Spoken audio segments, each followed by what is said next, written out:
소년이 온다 채식주의자의 문장들 앤드 김태환 문장에 물들다 마지막 회. 난 여름은 싫지만 여름밤이 좋아. 애초에 열렬히 사랑하지 않았으니 특별히 권태로울 것도 없었다.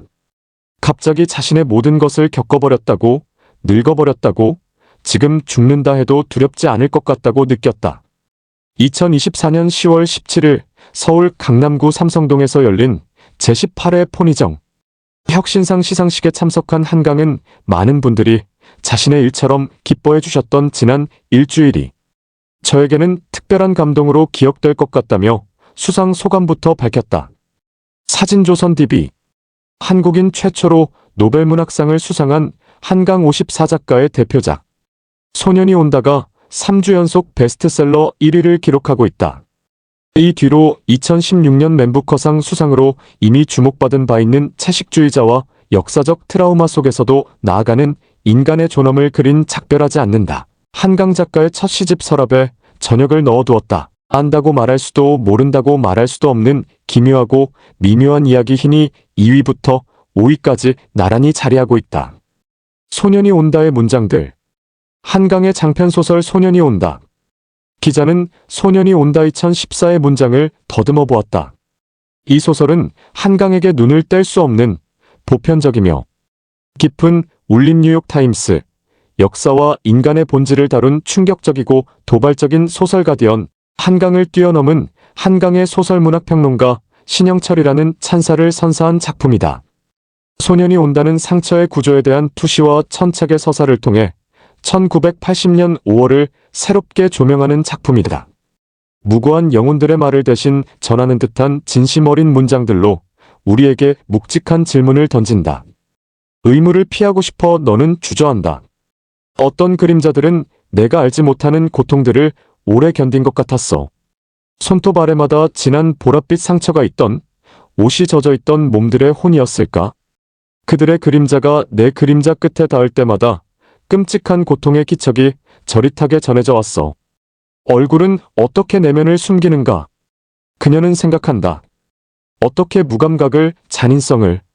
소년이 온다는 1980년 5월 18일부터 열흘간 있었던 광주민주화운동 당시의 상황과 그 이후 남겨진 사람들의 이야기를 밀도 있는 문장으로 그려낸 작품이다. 한강 작가는 무덥고 습했던 여름 끝에 가로수 아래를 걷다가 잘 마른 깨끗한 호청 같은 바람이 얼굴과 팔에 감기는 감각에 놀라며 동호를 생각했다고 말한다. 소설 속 중학교 3학년이던 소년. 동호는 친구 정대의 죽음을 목격한 것을 계기로 매일같이 합동분 향소에 들어오는 시신들을 수습한다. 그 여름을 건너가지 못한 동호, 이런 아침을 다시는 만나지 못하는 동호를 떠올리며 한강 작가는 우리가 날마다 만나는 모든 이들이 인간이란 것을 되새기고 인간으로서의 우리가 이들에게 어떠한 대답을 해줄 수 있는가를 간절한 목소리로 묻는다. 검열과에서 삭제한 대사들이 배우들의 입에서 흘러나오면 저 사내들은 일어설까? 날렵하게 무대로 올라가 배우들을 덮칠까? 각자 간단한 유서를 써서 주소를 적고는 찾기 쉽도록 셔츠 앞주머니에 넣었습니다. 더 이상 두렵지 않다는 느낌. 지금 죽어도 좋다는 느낌.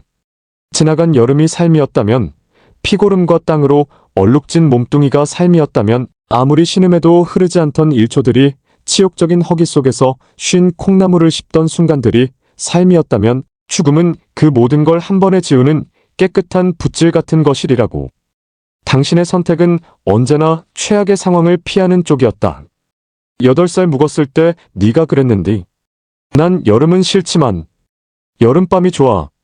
아무것도 아닌 그 말이 듣기 좋아서 나는 네가 시인이 될라는가 속으로 생각했는데 특별히 잔인한 군인들이 있었던 것처럼 특별히 소극적인 군인들이 있었다. 피 흘리는 사람을 업어다 병원 앞에 내려놓고 황급히 달아난 공수부대원이 있었다. 집단 발포 명령이 떨어졌을 때 사람을 맞히지 않기 위해 총신을 올려 쏜 병사들이 있었다. 도청 앞에 시신들 앞에서 대열을 정비해 군가를 합창할 때 끝까지 입을 다물고 있어. 외신 카메라에 포착된 병사가 있었다. 소설은 국가의 무자비함을 핍진하게 그려내면서 유전자에 새겨진 듯 동일한 잔인성으로 과거뿐 아니라 지금까지도 우리나라뿐 아니라 전 세계에서 끊임없이 자행되고 있는 인간의 잔혹함과 악행에 대한 근원적인 질문을 던진다. 한강 작가는 이 소설을 완성하기 위해 광주 5월 민중항쟁 사료 전집 등 여러 역사 자료와 관련 영화를 참고했다고 설명한다. 채식주의자의 문장들. 한강의 연작 소설 채식주의자. 채식주의자 2007은 상처받은 영혼의 고통과 식물적 상상력의 강렬한 결합을 정교한 구성과 강렬한 흡입력 있는 문체로 쓴 작품이다. 이 작품은 미국 문학계의 파문을 일으키면서도 독자들과 공명할 것으로 보인다. 뉴욕 타임스. 놀라울 정도로 아름다운 산문과 믿을 수 없을 만큼 폭력적인 내용의 조합이 충격적. 가디언. 일시의 마음을 빼앗긴 수준 높은 작품. 아사히 신문이라는 해외 서평을 받았다. 국내에서는 100만 부 이상 판매된 데 이어 노벨문학상 수상 발표 이후 40만 부 10월 15일 현재가 더 제작되었다. 출판도시 파주의 인쇄공장은 노벨문학상 수상 발표 직후부터 거대한 인쇄기 2대를 쉴 틈 없이 돌리고 있다고 한다. 채식주의자는 3편의 중편으로 이루어진 연작 소설이다. 각각으로 보면 독립적인 작품으로 읽힐 수 있지만 전체적인 흐름의 시각에서 보면 세 조각 퍼즐이 정교하게 맞춰져 있다. 두 번째에 실린 몽고 반점은 태고의 순수성과 원초적 미를 되찾고 싶어하는 현대인의 정신적 집착과 탐색을 다룬 뛰어난 예술소설이라는 심사평으로 이미 2005년 이상문학상을 수상한 작품이다. 당시 심사위원 7인 전원이 대상 수상 찬성에 손을 들었다. 이 상이 9년 후에 노벨문학상으로 이어질지는 아무도 몰랐으리라. 어느 날부터 육식을 거부하며 가족들과 갈등을 빚기 시작하는 영애가 중심인물로 등장하는 이 소설은 첫 번째 중편, 채식주의자에서는 남편이 두 번째 중편, 몽고 반점에서는 형부가, 마지막 나무 불꽃에서는 언니가 화자로 등장한다. 한강은 세 인물을 통해 인간 본질에 대해 쉼없이 질문하며 고통에 대해 천착한다. 내 기대에 걸맞게 그녀는 평범한 아내의 역할을 무리 없이 해냈다. 그 책들이란 대부분 표지를 열어보기도 싫을 만큼 따분해 보이는 것들이었다. 애초에 열렬히 사랑하지 않았으니 특별히 권태로울 것도 없었다. 나는 더 이상 불평하지 않았다. 한 사람이 철두철미하게 변하면 다른 한 사람은 따라갈 수밖에 없는 것이다. 어떤 분노와 설득도 그녀를 움직일 수 없었다. 내 손으로 뭔가를 할 수 있는 단계가 아니었다. 이대로 좀 이상한 여자와 산다 해도 나쁠 것 없겠다고 나는 가끔 생각했다. 저 여자가 왜 우는지 나는 몰라. 왜 내 얼굴을 삼킬 듯이 들여다보는지도 몰라. 왜 떨리는 손으로 내 손목의 붕대를 쓰다듬는지도 몰라. 손목은 괜찮아. 아무렇지도 않아. 아픈 건 가슴이야. 뭔가가 명치에 걸려 있어. 그게 뭔지 몰라. 언제나 그게 거기 멈춰 있어. 이젠 브래지어를 하지 않아도 덩어리가 느껴져. 아무리 길게 숨을 내쉬어도 가슴이 시원하지 않아. 한 번만, 단 한 번만 크게 소리치고 싶어. 캄캄한 창밖으로 달려나가고 싶어. 그러면 이 덩어리가 몸 밖으로 뛰어나갈까? 그럴 수 있을까? 아무도 날 도울 수 없어. 아무도 날 살릴 수 없어. 아무도 날 숨쉬게 할 수 없어. 한국인으로는 처음 맨부커상을 받은 지난 2016년 5월 17일 오전 서울 교보문고 광화문점 판매대에 비치된 소설가 한강의 채식주의자다. 사진조선 DB. 두 번째 중편 몽고 반점의 화자는 예술가인 형부다. 그는 자신의 비디오 작품의 매너리즘을 느낀다.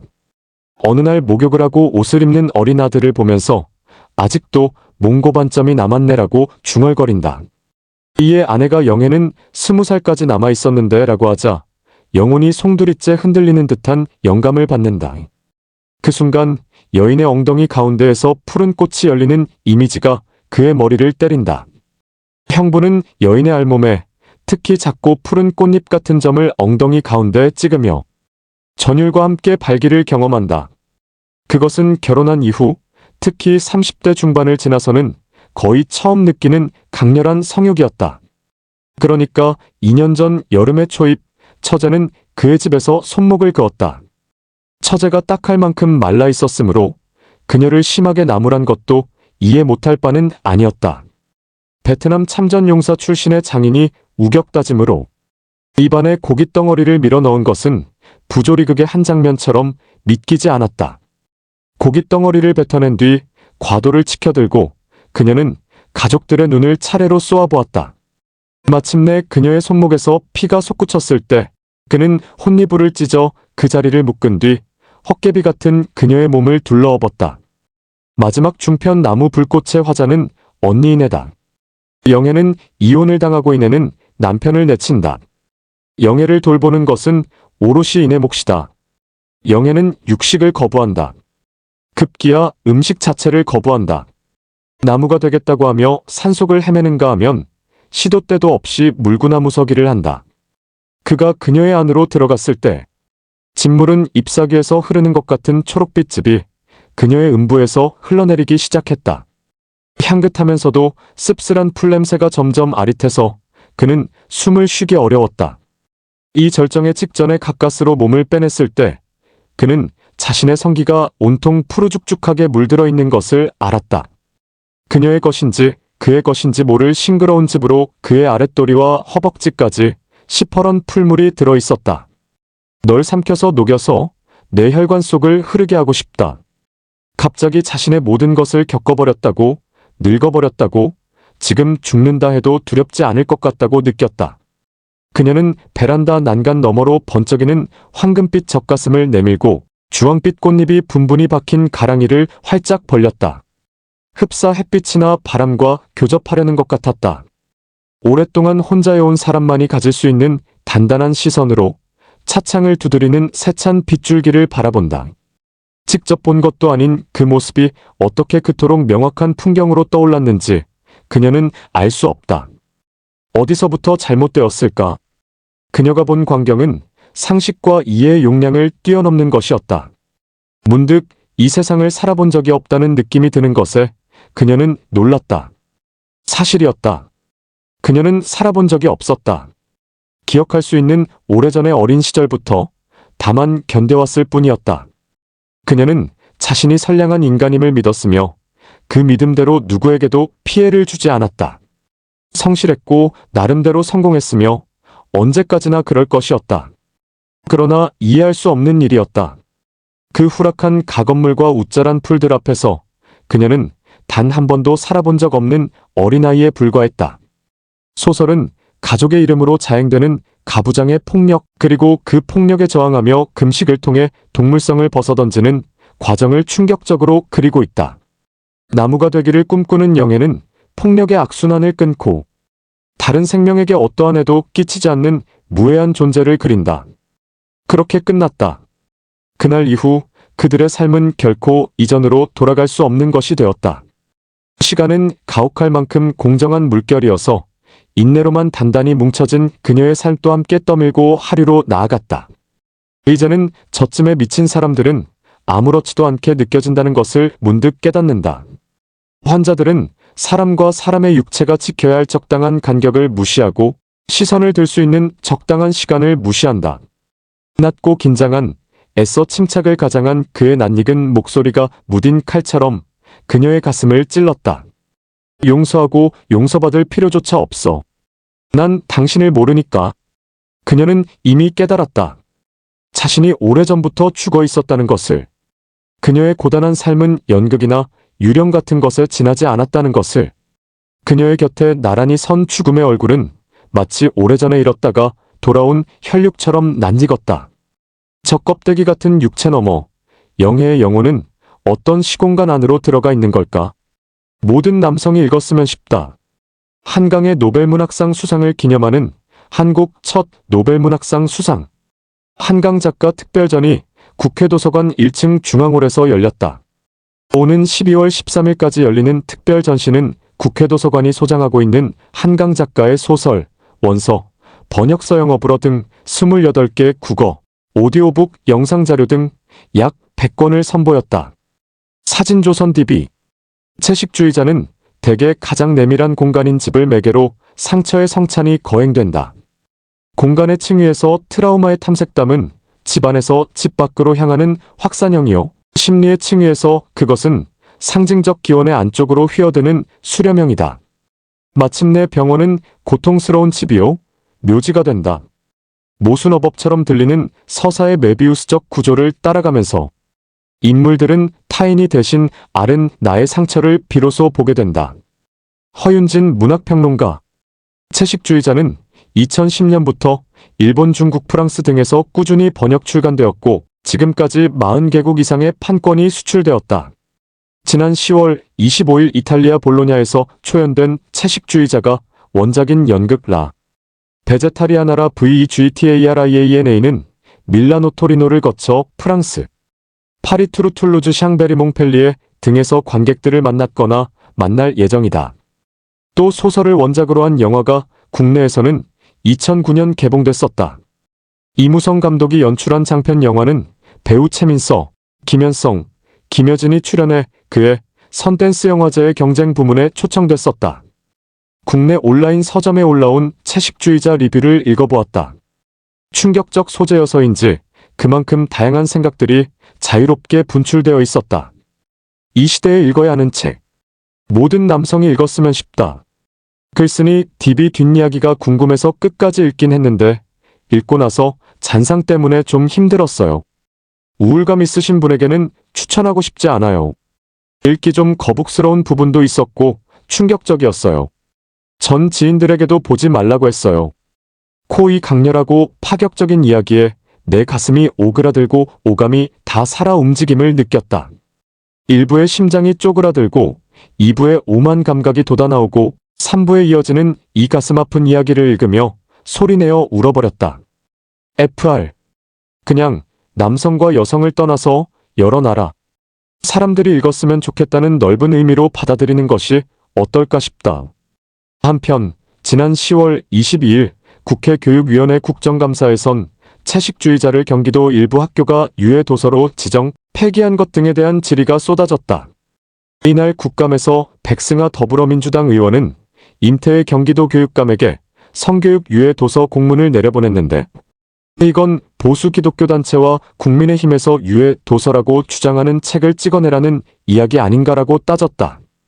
강경숙 조국혁신당 의원, 고민정 더불어민주당 의원도 경기도 교육청이 발송한 공문에 성교육 도서 처리 결과 도서 목록 제출 심각한 경우 폐기 가능 등의 문장이 담긴 것을 우려했다. 이에 대해 임태의 교육감은 채식주의자를 읽어봤는데 깊은 사고 속에서 쓰인 깊은 사고가 들어있는 작품이라면서도 교육적으로 학부모들이 걱정하는 부분은 이해간다. 내 아이라면 고등학교 졸업 후 읽으라고 권유하고 싶다고 했다. 노벨문학상 수상작을 모국어로 읽는 사치. 2011년 11월 5번째 장편소설 히라버 시간을 편했을 당시의 소설가 한강. 노벨문학상을 수상한 작가의 작품을 번역이라는 엄숙한 통과 의례를 거치지 않고 모국어로 직접 읽을 수 있는 기회가 사치처럼 느껴져 이 상황에 적응하기가 낯선 것도 사실이다. 2006년 노벨문학상을 수상한 튀르키예의 작가 오르한 파묵의 소설에 빠져든 기억이 새롭다.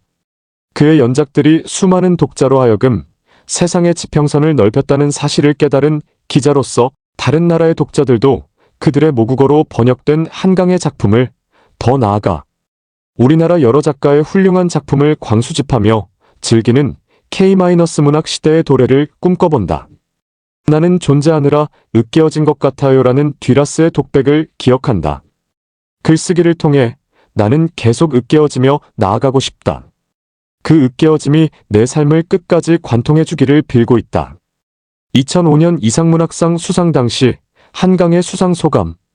우리는 한강 작가의 으깨어짐에 기대는 단단한 축복을 오래도록 누리기를 바랄 뿐이다.